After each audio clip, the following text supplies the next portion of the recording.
Abbaan koo dadhabbii koo waggaa 8 bishaan na jalaa nyaachise. Ashamaa akkam jirtu hordoftoonni Caalii.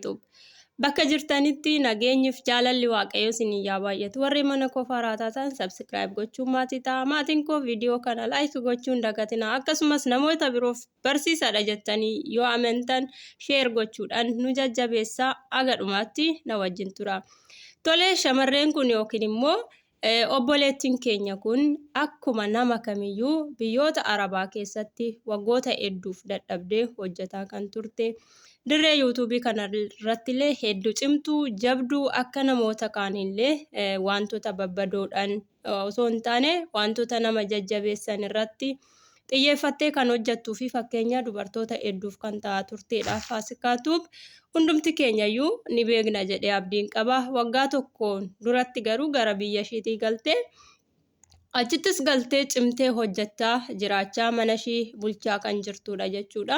Haa ta'uti garuu torbee kana keessa yookiin immoo guyyoota lamaan duratti wantoonni ishiin qabattee akkana baate hedduu kan nama gaddisiisuu fi laphee kan nama cabsuudha. Nuti boru wanti kun nurra qaqqabuu danda'a laa jennee shakkii guddaa keessa kan nu galchuu danda'udha jechuudha. Tole gaa manni ishiin amma nu daawwachiisaa jirtu waggoota 8f biyya ambaa keessa turte kan ishiin ijaarrattedha jechuudha. Yeroo kanatti gaa kan ishiin ijaarrachaa turte maqaa abbaa ishiitiin lafti kun kan bitame kan ijaarame jechuudha.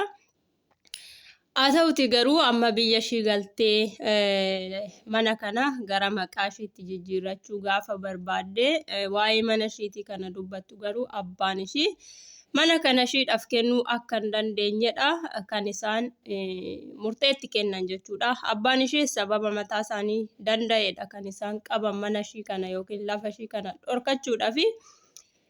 Lafti kun akka ishiin dubbachaa jirtutti baay'ee hedduu guddaadha. Kaaree 700 namoonni ishii wajjin ijaarratanii itti galaniiru. Ishee waggoota 8f keessatti dadhabdee shentibeetii mana namaa dhiqxee bu'aa bahii jireenyaa biyya ormaa hundumaa kan keessa jirru gaddaaf gammachuu hunda dabarsitee dadhabbii ishii kanatti immoo galtee boqochuu dadhabuun ishii hedduu ishii gaddisiisetti kan ishiin dubbattu jechuudha.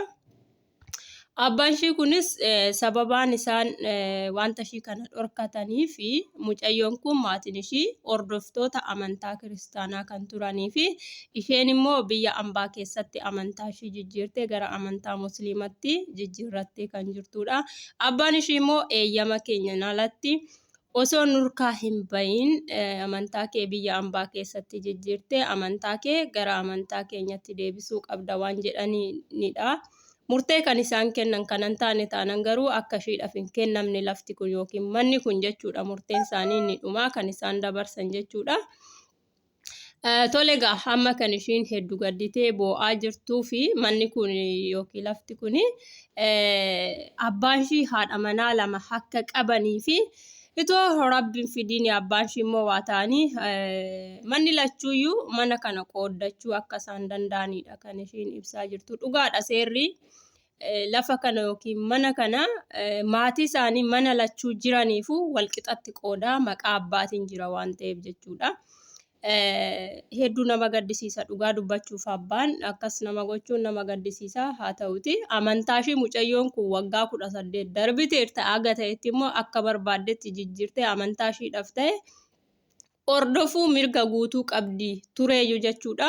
Abbootiin keenya gaa yeroo hedduu akka ofii barbaadanitti malee akka nuti barbaannetti hin yaadani. Akka kootti hedduu na gaddisiistee laphee na cabsiteerti. Mucayyoo kanarraa gaa nuti waa hedduu barachuu qabna. Abbaa ofiiti. Abbaa ofii uumaa gochuun hin danda'amu. Eessattuu deemanii sakassasuunis ni ulfaata. Icciitii maatii ofiis immoo baasanii akkas maatiin ofii akkas badoodha jedhanii namattis odeessuun hedduu nama saalfachiisa, nama gaddisiisa. Garuu immoo Waaqayyoon gatii dadhabbii ishii akka ishiidhaaf kanfalu nuti hundumtuu kadhata ishiidhaaf gochuu qabna. Garuu obboleeyyan koo biraa kan inni isin gorsuu barbaadu, kan inni isiniin jechuu barbaadu obboleeyyan keenya biyya ambaa keessa teessanii wantoota garaagaraa maqaa haadha keessanii, maqaa abbaa keessaniitiin yookiin obboleeyyan keessaniitiin bitattanii mucayyoo kanarraa wanta guddaa tokko barachuu ni dandeessu jedhee abdiin qaba.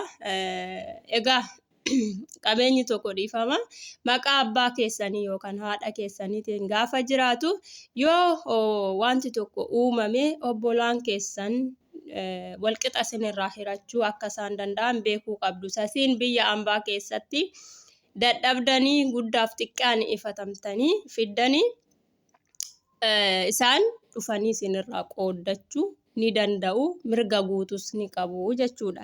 Kanaaf obboleeyyan keenya jireenya kana keessa jirtan wanta kana keessatti of dagattanii jirtanu mucayyoo kanarraa waa tokko barachuun dirqama isinitti ta'a jechuudha.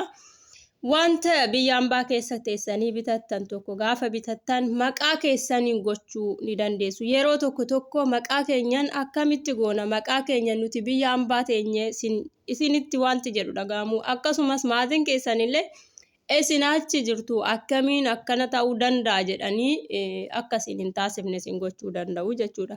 Ni dandeessu maqaa keessaniin bitachuu akkamitti dandeenya isa jedhuuf namni tokko gaafa wanta tokko isinii bitu maqaa keessaniin galmeessuu qaba waan isinii bitu sana jechuudha. Kanaafuu mallattoo keessan qofa mallattoo keessan gaafaafu warri waan bitattan sun irraa bittanu mallattoo guutuu maatii isaanii mara wajjiniin isinii mallatteessaniin mallattoon kan keessan immoo bakka duwwaatti hafa. Gaafa galtan kara biyya keessanii mallattoo sana irratti mallatteeffachuu qofaan harka keessanitti ragaa waan bitattanii sana qabattu jechuudha. Kanaaf tasayyoo obboleeyyan koo biyya ambaa keessa teessanii wantoota garaagaraa maqaa abbaa yookaan haadha keessan yookaan obboleettii keessan obboleessa keessaniin bitattanii wantoota kanarraa of qusachuu qabdu. Waan dadhabdanii fiddan akkatti dadhabdanii fiddan kan beeku isin mataa keessan qofa waan taataniif jechuudha. Adaraa keessan mucayyoo kanarraa waa hedduu baradhaan isiniin jechuu barbaada. Kan biraa akka tokkootti kan inni baasee isiniif akka nama tokkootti akka ilaalcha nama tokkootti isiniif qooduu barbaadu immoo gaafa wanta akkasii isin mudatu icciitii maatii keessanii baastanii miidiyaa irratti gadi lakkisinaa isiniin jechuun barbaada. Sababaan isaas maaliifi maatiin ofii aga fe'an nama miidhaniyyuu aga fe'an wanta barbaadan nama taasisaniyyuu maatii ofiiti. Ambaan yookiin alagaan immoo alagaadhuma jechuudha. Maatiin ishii akkasi jedhanii ilaalcha badaan namoonni nu ilaaluu malee wanta faayidaa isaan nuuf kennan homtuu hin jiru jechuudha. Icciitii jireenya keessan maatii keessan keessatti isin qunname sana achuma haala salphaa ta'een furuu barbaada hiikuu barbaadaan isiniin jedha. Carraan akkasii isin qunnamiin nagaan naa ta'a galatoomaa waa irraa baradhaa sheer walii godha.